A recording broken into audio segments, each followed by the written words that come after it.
AI is the future. We can't fight it, so don't even try.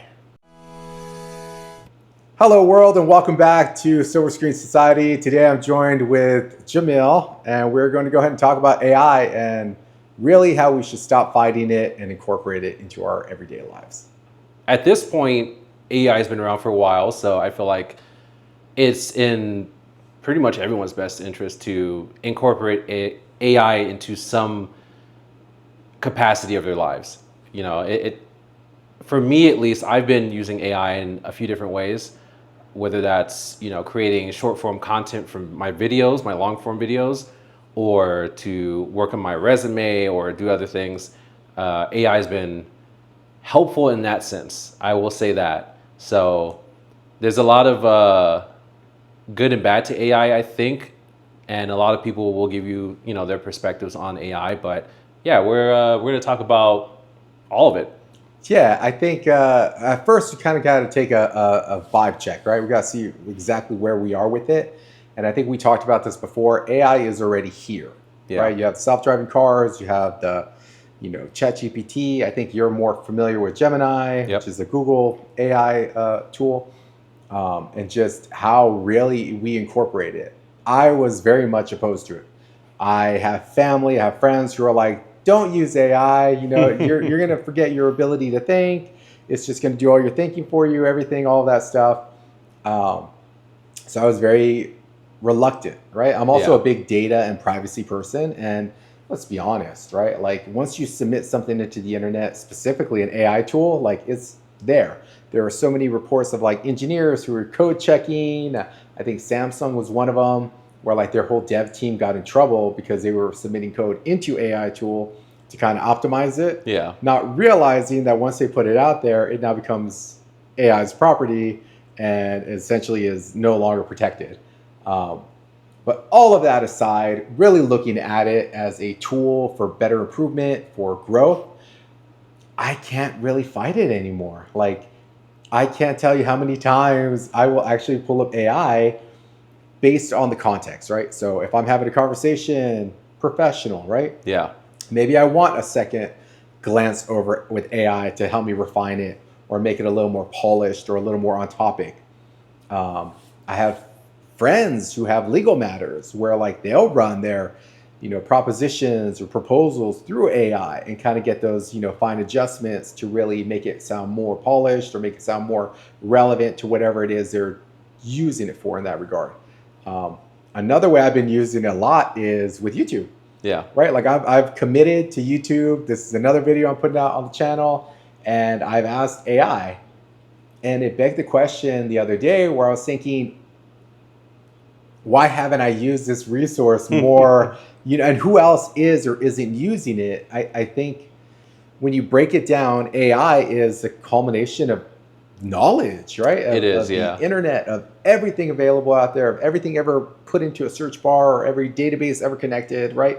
All of this aggregated data that it can process and sift and kind of machine learn and understand what your query or what your question is and give you the most appropriate response. Yeah.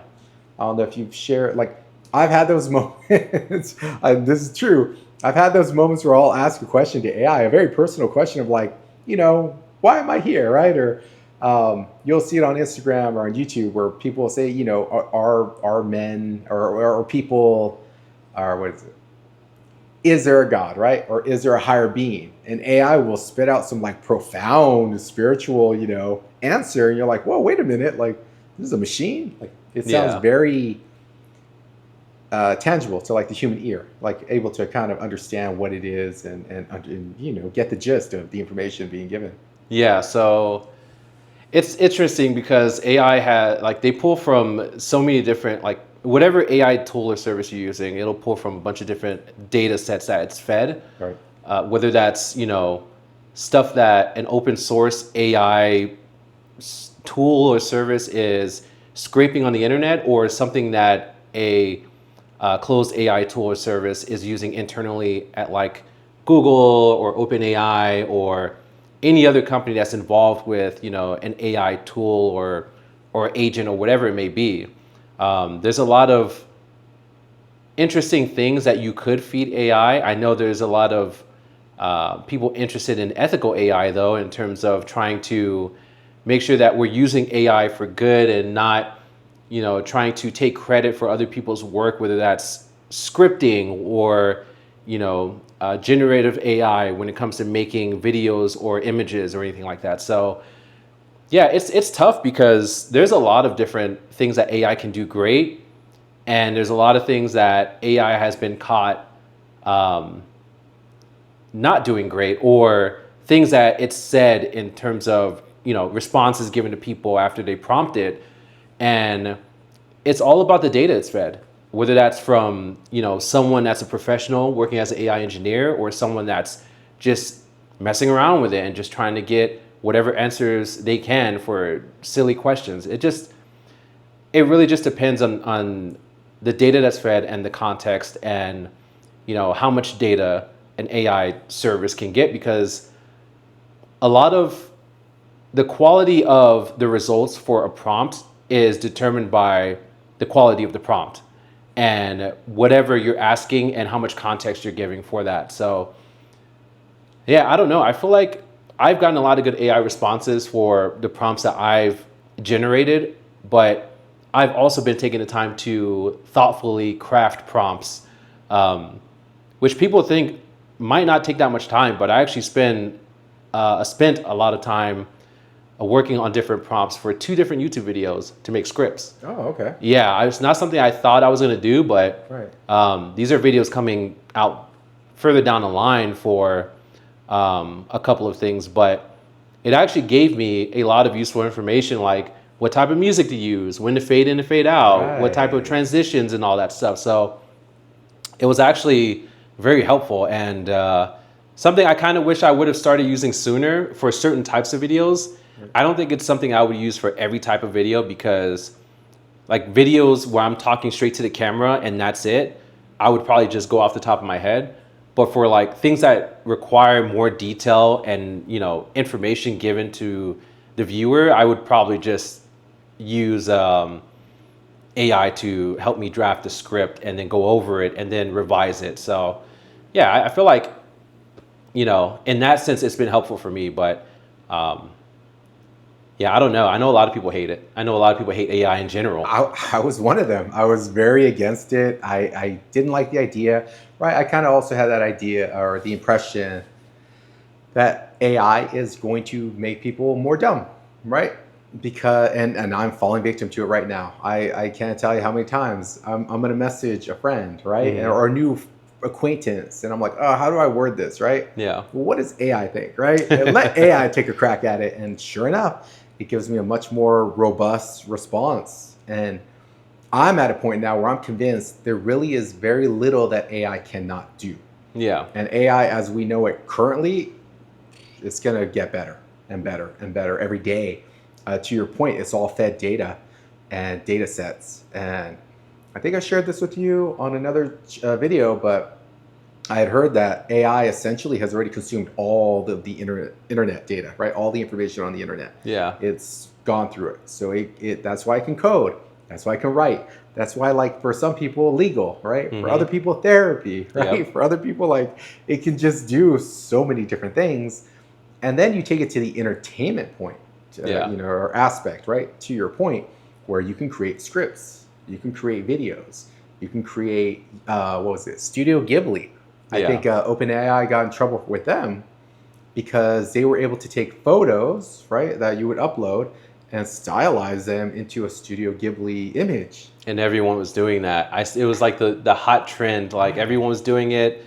Studio Ghibli was extremely upset. Right. People were saying, "Oh, this is not about being creative. This is about Infringing. whatever." Yeah, it's Yeah, infringement. and I'm like, but you're basing it off of a specific style that they're known for. So where are the ethics, in that sense, in terms of how do we determine whether this is okay for a specific art style that a specific studio has created and is known for versus an AI, like generative AI, and how it's using these images or other data sets that it's scraping to create its own thing inspired by that art style. So, yeah, I don't know. I'm kind of like split down the middle in terms of AI needs data to get better, Sure.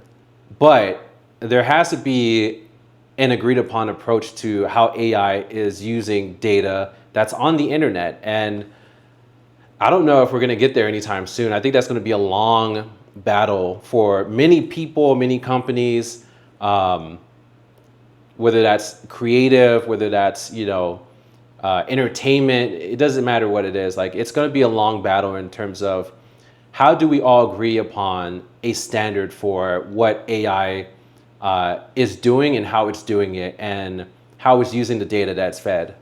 It kind of poses a question, yeah, of ownership, right? Yeah, Like who actually owns the style of Ghibli, right? I think that really sparked such a huge controversy. And I think that like the government of Japan got involved and they were maybe. like, creating laws to essentially stop it because that is somebody's work, right? Yeah, Their body of work, their livelihood, their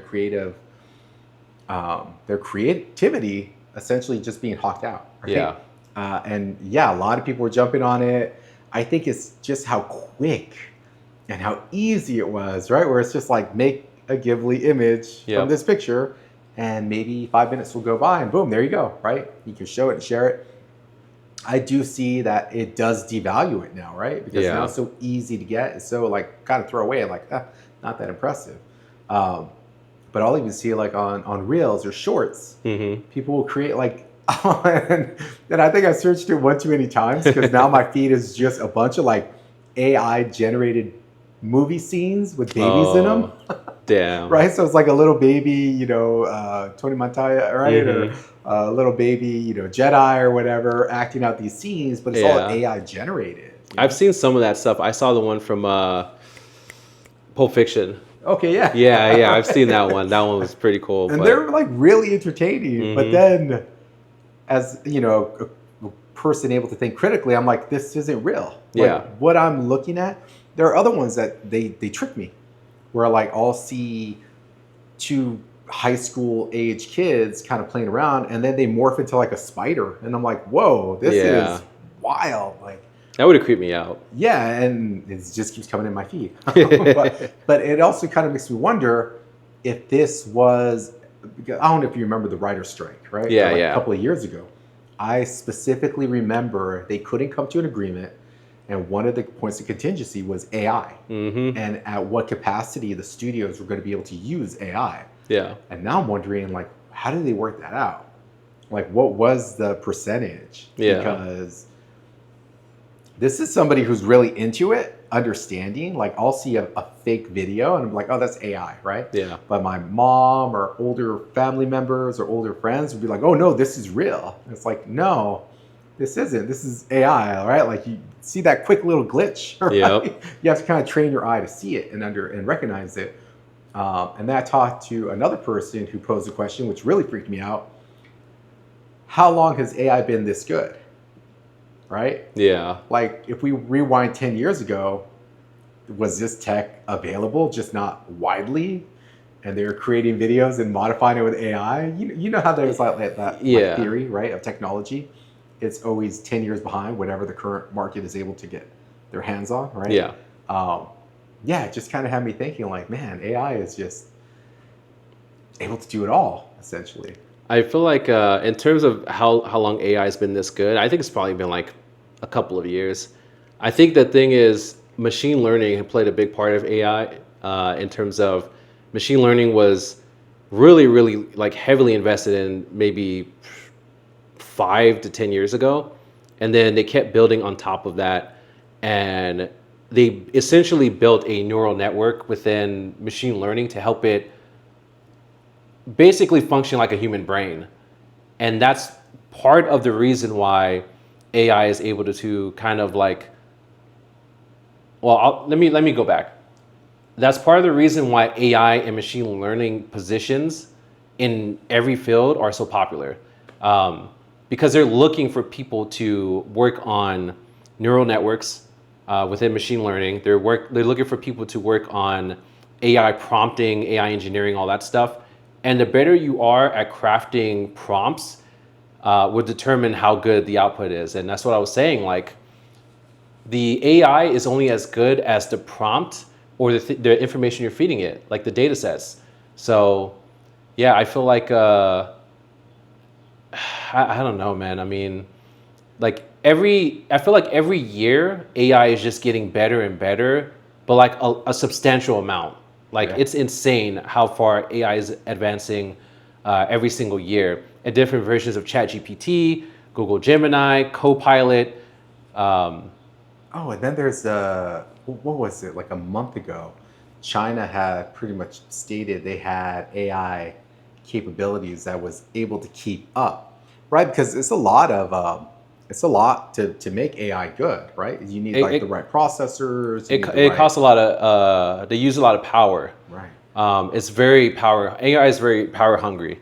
Um, And in order for AI to get even better, they would have to create very, very large power sources. So like nuclear plants and shit like that. So um, it's interesting because I didn't know that AI required so much power. I thought it was really just like, you know, a really high end PC or something like that. Sure. But you need like it's kind of like crypto mining.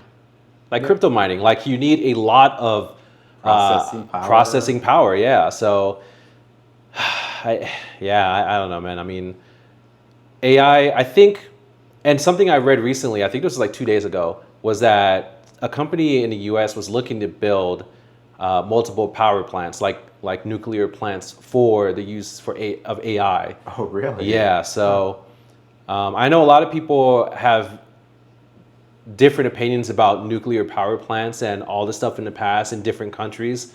Sure. My thought is over the past probably 80 to 100 years, that stuff has gotten to the point where people understand and know how things could go wrong and how to avoid it. Doesn't mean you can always avoid stuff like that, but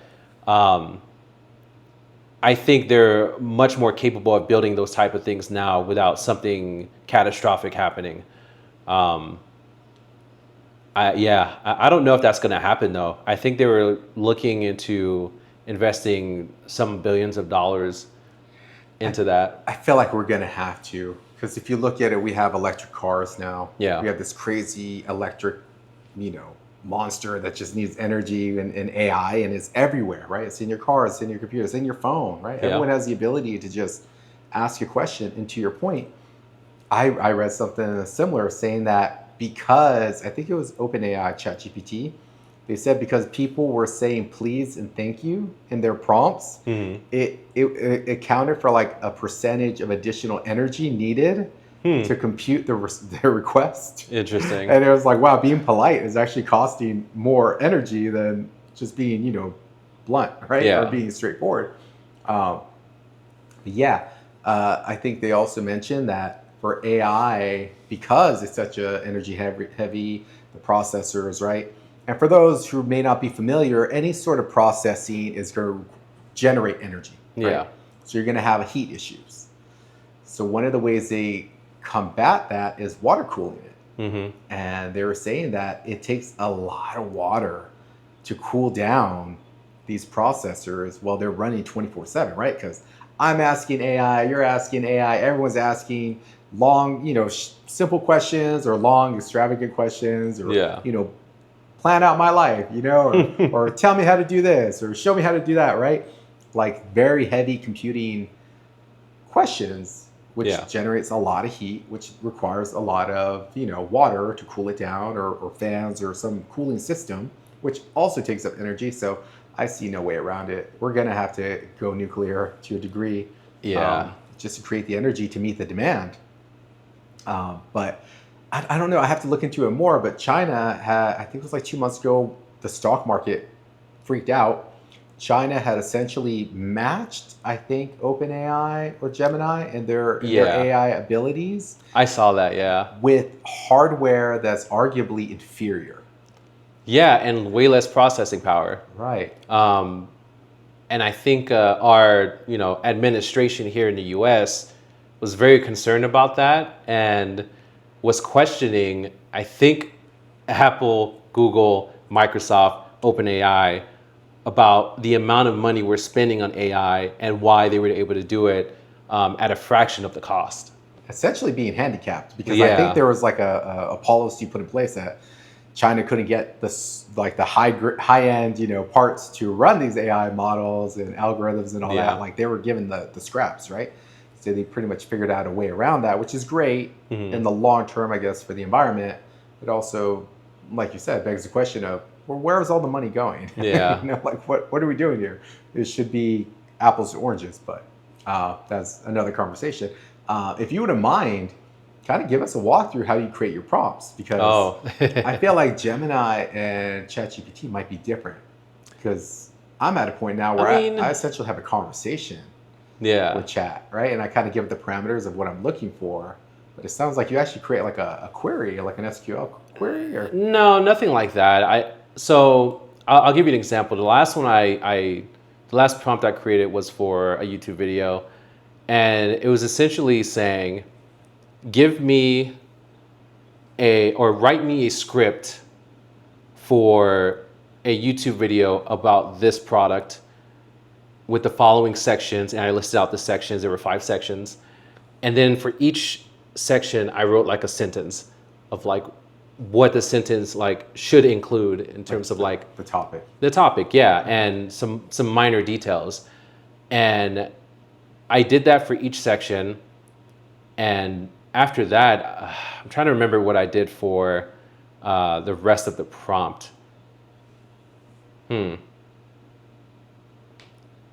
It was kind of a lengthy prompt just because I wanted to make sure that it actually wrote a full script. And the only thing I didn't do was give it any like actual data from YouTube. Like I didn't feed it another one of my videos or give it any like of my thumbnails that I created for previous videos or anything like that. And the prompt was it probably took me like 30 minutes to create.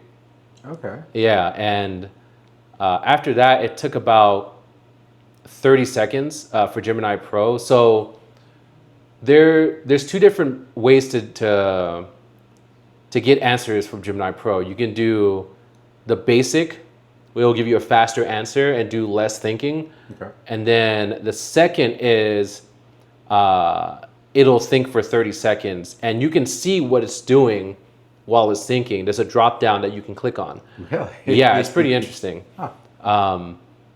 And then after 30 seconds, it'll spit out everything.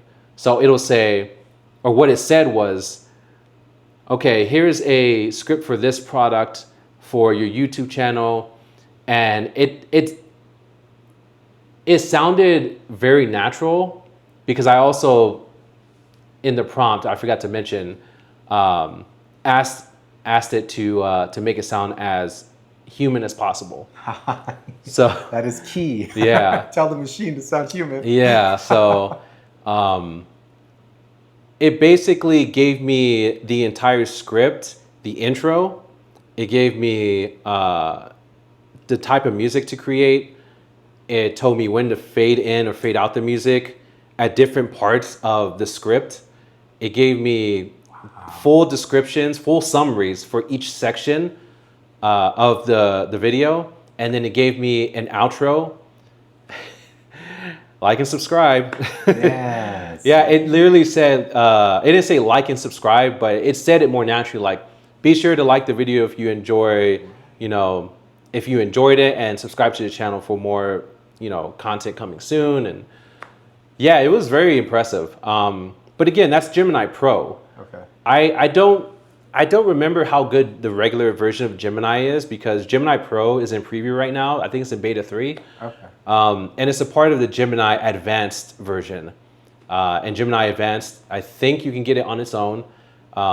It's obviously paid, but I'm part of a free trial. And then it's also part of Google One. So Google One has a free 30-day trial, I believe, for Gemini Pro. And then there's also just Google One that doesn't have the Gemini capability. So I like what I've used so far. I've created 2 scripts. I need to figure out if there is a template that I can use going forward for prompting for those type of scripts, and then I'll move on from there. I think I'm probably going to use it for a different series of videos, something I haven't come out with yet, that I've been working on for a while in terms of planning. But yeah, I think for me at least, Gemini Pro has been great for scripting YouTube videos. And then also I did use it for my resume. We talked Yeah. about that earlier. Oh my gosh. Yeah. Like, but even when you're doing like your prompting for the videos, Yeah. at any point where you kind of like, nah, this can't be real. Like it feels very futuristic. It almost feels like not a machine.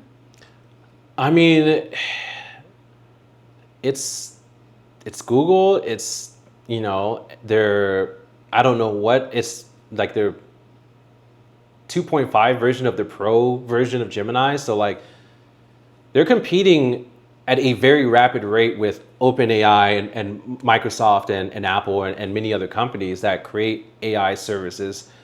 And at this point, I'm just not surprised. Because we talked about this before, but I had also used Copilot when I was working. And I used it for putting together a document from various sources. So I was actually feeding it data, not just prompting it. Okay. So I was feeding it Google Sheets. I was feeding it a Confluence page, and there was some other document I fed it. Actually, no, it was email. It was an email thread. Oh wow. It was an email thread, and then I prompted it to summarize this feature using all of these sources and put it in a single document, make it as clear and understandable as possible. And that was it. And it basically spat out a breakdown of all the information. It pulled different parts from different sources if they related to the same thing, and sectioned them off from one another. So yeah, it's pretty insane. I will say, as someone who's worked in tech and gaming for a while, I was a little impressed with just how AI is just advancing. But now I'm at the point where I've been using it so frequently that I'm just like, okay, It's a given. yeah, it should work like this, given how much time and effort has been put into AI and how many companies are investing into it. I mean, I'm still wowed by how robust and how it feels to a degree, right? Based on the prompt or what you're asking it to do, it almost feels like, I don't know, 100 or 1,000 people working on one task for you, right? Yeah. It's like, because I've done similar, right? Where so here are the ways that I use it, right? Yeah. One of the ways I've used it is for getting in shape. Yeah. I'm like, hey, and chat or OpenAI is very conversational. Mm-hmm. I feel like maybe it takes time to kind of establish a cadence and kind of familiarity with you. Yeah. Which on its own is kind of freaky because it's essentially learned who I am. Yeah. Which really made me question my existence of I'm just data. You know what I mean? All my thoughts, all my responses are just data points. Pretty much. Right? That it has computed and figured out, oh, I got you, right? Like, I know how you should respond, or even more scary, oh, I know the situation you're in. Yeah. This is how you can navigate it, right? That's where I think my mind was like, wow, we can't fight this anymore. Yeah. Essentially it's going to be, but okay, going back. So like getting in shape, I tell AI who I am, where my current weight is, what my goals are, and it'll craft out a workout routine for me. Same thing with eating, right? Mm-hmm. What I want to be at, it gives me a meal plan. A really fun, kind of freaky thing I've been doing with it is dream analysis. Interesting. So like I'll have dreams and I'll run to AI and I'm like, I had this dream about blah, blah, blah, blah, blah, blah, right? Yeah. And it'll break down essentially what my subconscious is trying to tell me. And I'll look at the dream with a different perspective of like, whoa, yeah, this is like therapeutic now, right? Mm-hmm. And of course, like I'm sure a lot of people have or will do in the future, I kind of ask AI, like, how do you know so much, right? Yeah. Break it down. And it'll essentially just share, yeah, I am the culmination of all data ever taken in, and I refine down to whatever your question is. So I asked, okay, well, what sources are you referencing for data, or for dreams, rather? And it'll give me like authors, it'll give me books, it'll give me like, it'll source, right? What it's using to essentially analyze my dreams which is really fun. I'm Yeah. enjoying it. And again, it kind of gives me a little deeper insight into like where I am mentally and, Hmm. my circumstances. But I use it for videos too, Yeah. right? Prompts, algorithms, SEO, and resumes have been huge. I feel like everybody now is on the resume kick. All those who are Yeah. unfortunate enough to be in my situation, I think in your similar situation, Yeah. out of work and looking for work, I don't think it's a secret anymore.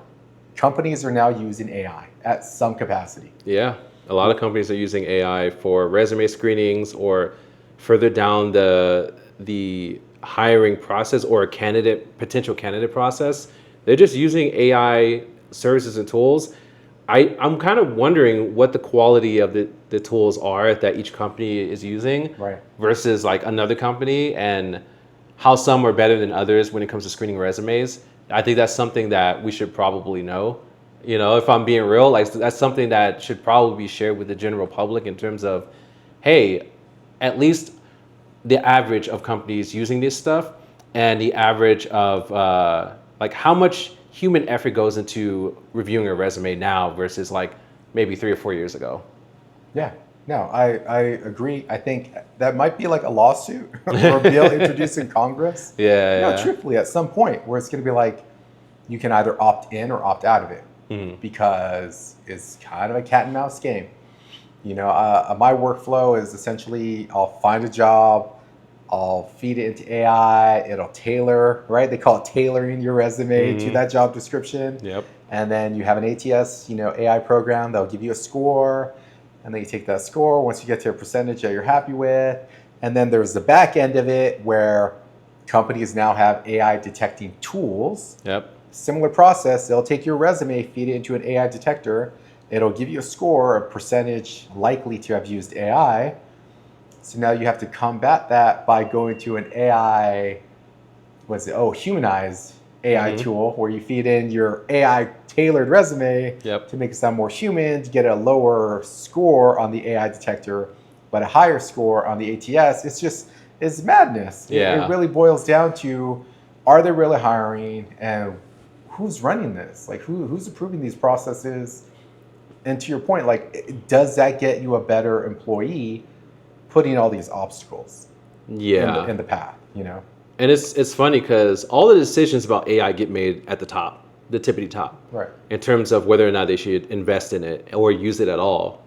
Um, and then I'm sure engineering has a heavy voice in terms of whether or not it's going to be implemented, how it's going to be implemented, working with HR or coding teams in terms of how they're going to use it, how much they're going to use it, what their goals are, and how much it's obviously going to save the company or impact the company at any point. But yeah, it's funny because we were talking earlier, and I said, yeah, I used an AI resume builder website.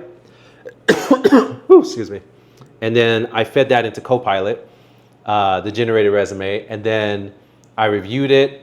I fed that into Gemini Pro, and then uh, yeah, that's the resume I've been using for probably the last week now, um, and it's out there. I mean, Yeah. I've had so many resumes that I created myself, but because every single um, company that I've applied to is likely using an AI service or tool, Yeah. I feel like I have to do this now. I can't just submit a resume that's just my experience. I have to target keywords. I have to target regular keywords and abbreviated keywords. I have to target specific metrics about how much I increased or decreased something. Right. There's just a lot to it. So if they're going to use these tools, I feel like I just now have to use these tools as well.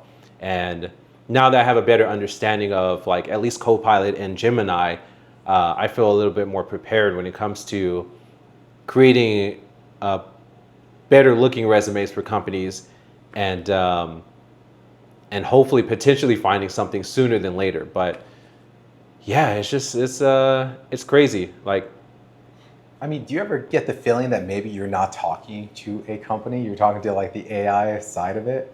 maybe. Because, there are a lot of Instagram accounts that are Yeah. actually all AI. And you see the guy or the girl there or the person there, and you're like, Hmm. oh, and then you read the description, like, oh, this is all AI generated. Like this thing doesn't exist, right? Like Yeah. it's just same thing with the voice, same thing with everything. Like it's just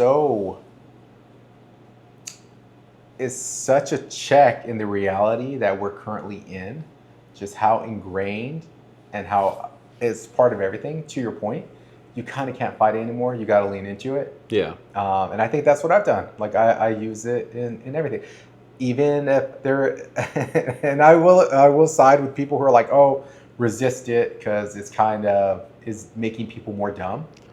I I don't. I don't think that's the case. I feel like it's made me a little lazier though. I feel like it'll make you a little bit lazier. It's simplifying things for you that you would normally do, because that's the whole goal of AI, is to make things easier for people in terms of redundant tasks or things that could probably be cut down in terms of how much time it takes. But learning how to craft a good AI prompt makes you that much smarter in how to understand the tools. And that's why I said it's important for everyone to understand AI. And something we didn't talk about earlier is I read that Microsoft made Copilot free for everyone, Oh, okay. learning courses. Oh, Yeah. interesting. So Do you think that's just to get people used to it or to actually learn it? Like, what are they I teaching? mean, to learn it, Learn how to. there's a learning path that Microsoft has made available for free. I don't know if it's the one that I took, because I took a learning path for AI related to Copilot through LinkedIn Learning, and that took like maybe 8 or 9 hours of multiple courses. But I don't know what this one is and how different it is from the one that I took. But the whole thing is like it's free, it's available for everyone.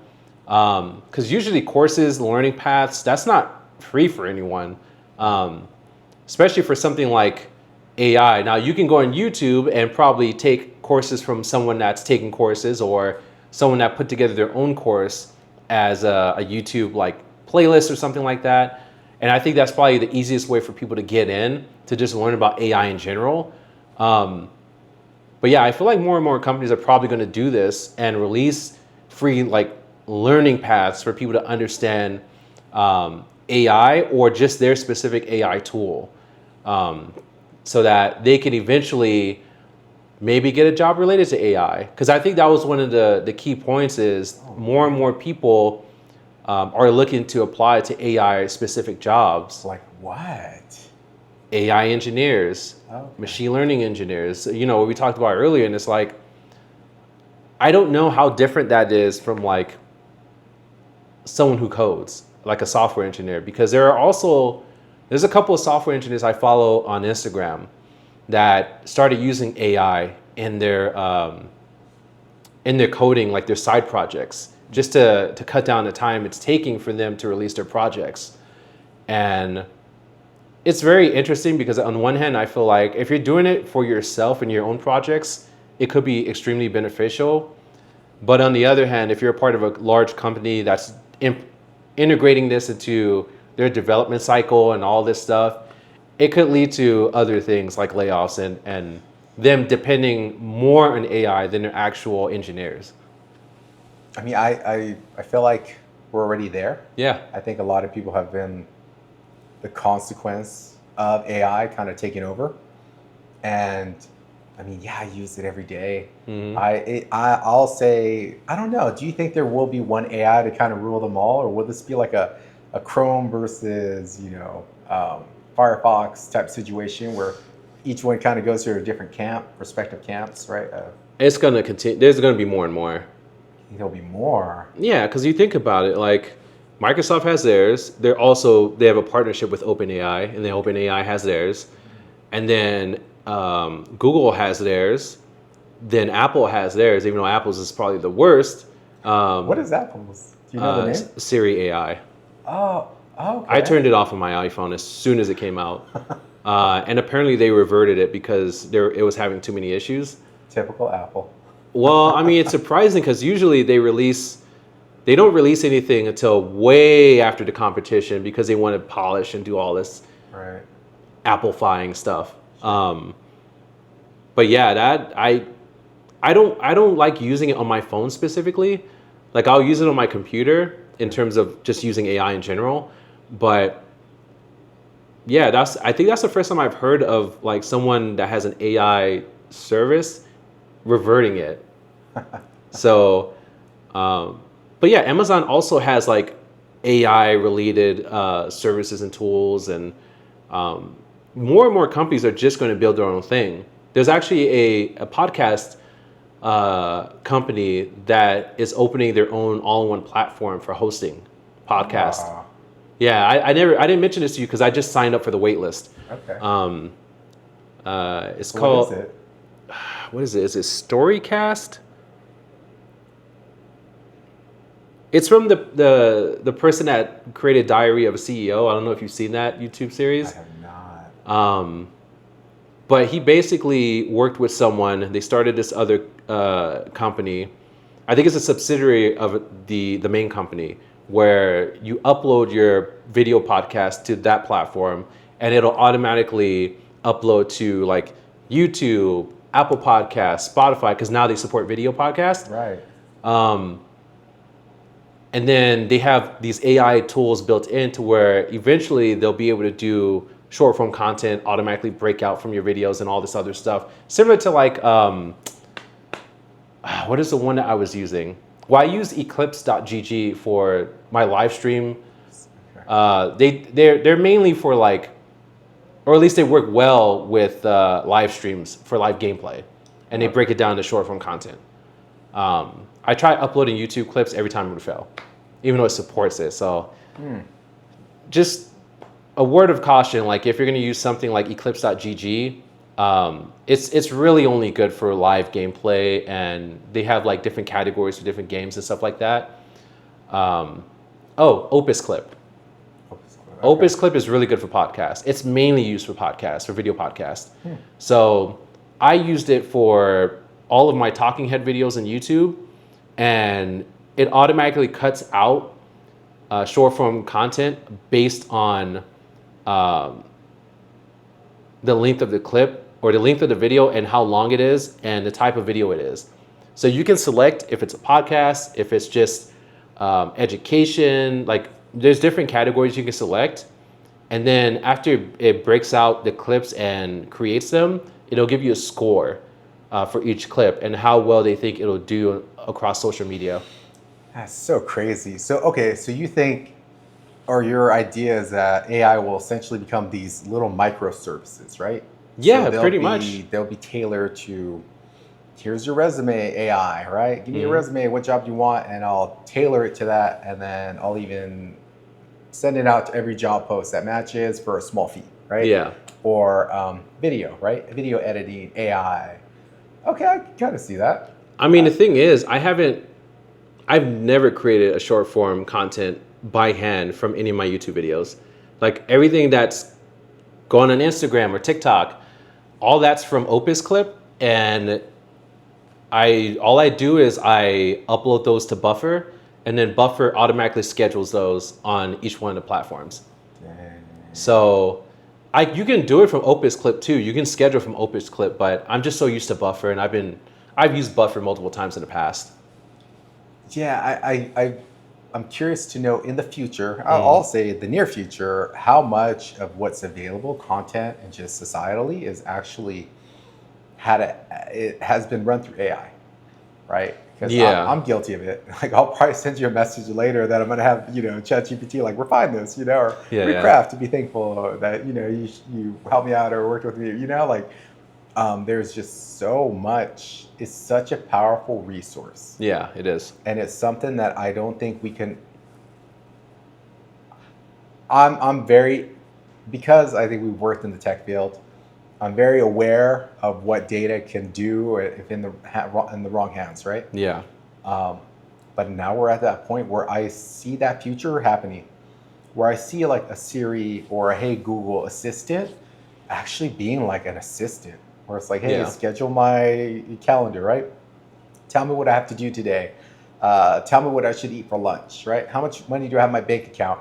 And the AI being so powerful, knowing what the objective and the goal is, being able to put me on that right path. Yeah. It's kind of like a personal coach. It's kind of like it is what you make of it, right? Exactly. It is what you're using it for. It could be your editor. It could be your personal coach. It could be your life coach. It could be your financial manager. It could be your legal resource. It could be your dream analysis, Yep. right? It could be it's endless. It's Yeah. endless of what it can truly be and the value it can bring into your life.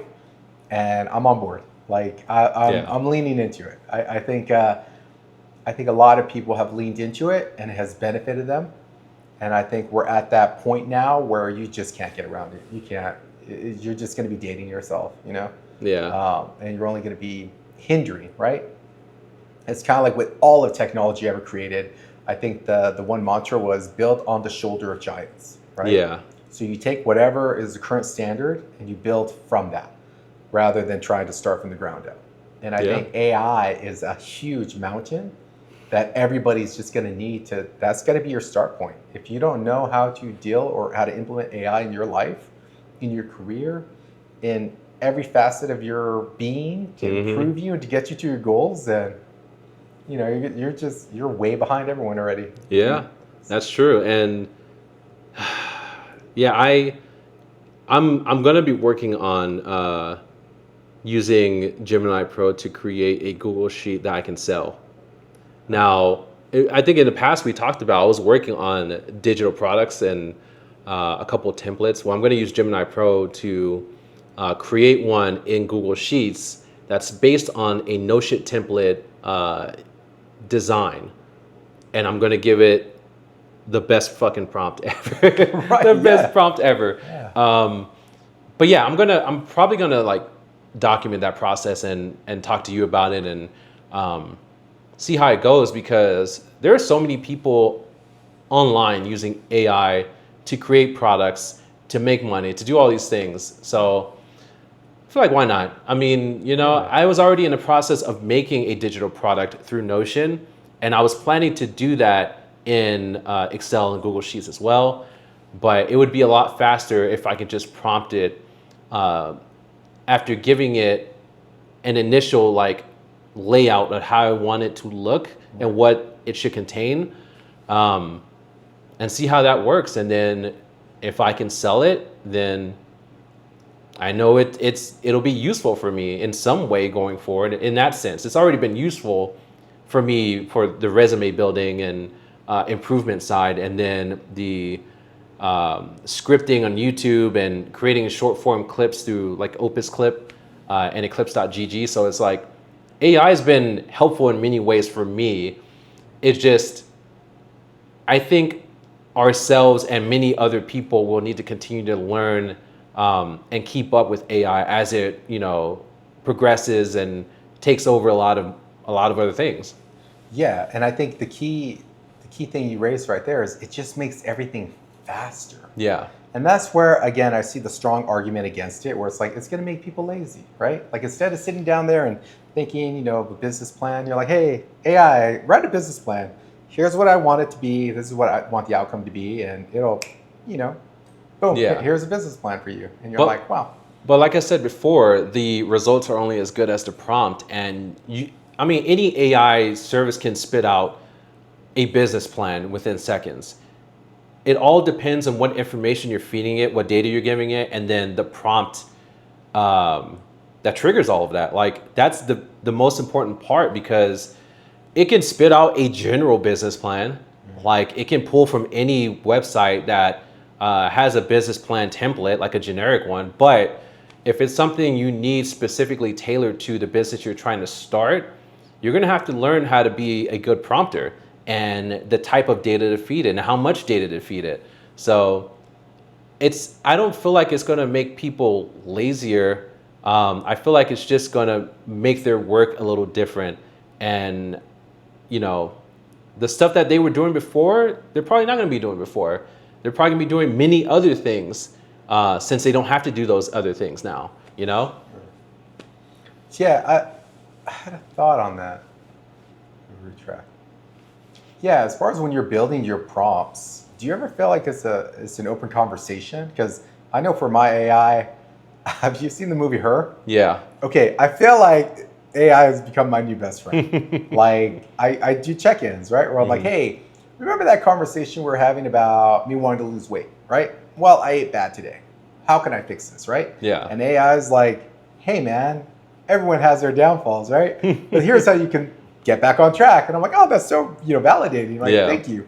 Do you ever feel like you have that relationship with AI? Are you a little more distant, a little more, structured? I'm strictly transactional. So it's like I go into it just giving it work to do and expecting results, and that's it. Like I haven't been like conversational in that sense with anything. Not even before AI was such a huge thing, because I mean we've been using Google Assistant throughout our place for a few years now. And even with Google Assistant, like it sounds more natural than a lot of other assistants because of machine learning. But I never really thought about trying to be conversational with it. I know that being conversational with a smart assistant or an AI assistant is more beneficial because it has more context and it can give you more details about what you're asking. Like, for example, if you're asking your assistant, like, hey, what's the weather like today? And it gives you a response. And like, that's nice. Do you think I should put on sunscreen today? And blah, blah, blah. And it'll give you more information based on the weather. Or you can say, well, what about tomorrow? And keep the conversation going. Well, for tomorrow, it'll be 10 degrees cooler than it was today, blah, blah, blah. Right. So that's how I've seen in multiple videos, like in the past, how Google wants you to use Google Assistant. Like for this, like my Nest display and all the other smart things in the house, I just don't really use it like that. I just literally give it a command and that's it. I don't know. It just feels weird. It just feels weird because even with Gemini Pro, like I'm giving it one prompt, and then if I want something else, I'll start a new chat. Oh, okay. I start a new chat. Yeah. I don't keep everything in the same chat history. So you haven't done that prompt. I think it was really big on social media where you ask an AI service essentially, with all our conversations and everything, every task I've given it, what can you tell me about myself that I may not be aware of? You haven't done that yet? No. Okay, it's freaky. It's really I think crazy. I'll stay away from that from now. Yeah, but see, I'm leaning into it. I'm just kind of like, I think this is the future. I think we're going to get to a point where we're each going to have our own AI assistant who will help us through school, through work, through therapy, through everything, through physical health, through doctor visits, through everything, where it will become kind of like your phone number, right? Where like, oh, you got your own phone number? This is your AI assistant. This is your version of her, or whatever you want to name it, and accessible the entire time. It's funny. We were talking about how, we're still looking for work, obviously. My wife is looking for something too. And she applied for a position at McDonald's. And I think I mentioned this earlier, but I didn't give you the rest of the information about what happened. So she applied, and it was all through an AI chatbot. Oh my God. So McDonald's fully uses AI. And it had her answer all these questions, and it was trying to figure out her experience even after reading the resume and said, well, I see this in your resume, blah, blah, blah, blah. I was like, oh, shit. Yeah. And guess what happened after that? What happened? Well, your resume looks very impressive, and we we think your experience at this, and this location and these positions is very helpful and would be great, in addition to working with us. So we'd like to schedule an interview, but I don't see anything on the hiring manager's calendar for this week. Wow. Yeah, so it was pretty insane. So I don't know. I mean, that's the first time I've seen a company fully integrate like AI as a chatbot into the application process, the interview process, like all of that stuff. It's pretty insane. And I feel like it's just the beginning. It's just the beginning. It's coming, right? Like whether you want to go more the I Am Robot or Terminator route, right? Like the machines are coming. Yeah. And we're feeding them data. And I hope it'll be a happy medium where like there's a give and take. Yeah, there has to be. I don't know. I mean, I don't know. Well, I'm saying in order for all this to work and everything to coexist, there has to be a happy medium. So I mean, you've We'll see. seen the, what is it, the robots that they're making essentially, right? I mean, everyone's making robots. So, Boston Dynamics has been making robots for I don't know how many years now, even before like AI was at the level it is now. right, And Amazon has had workers. Amazon, they've had robotic workers in their factories for like the last couple years. right. You know? So now you partner the two together, and I mean, do we really need people anymore who need a lunch break, who need Yeah. rest? Like it's a brave new world, right? And Hmm. I definitely see the benefit of just kind of enjoying the ride and fully adopting it.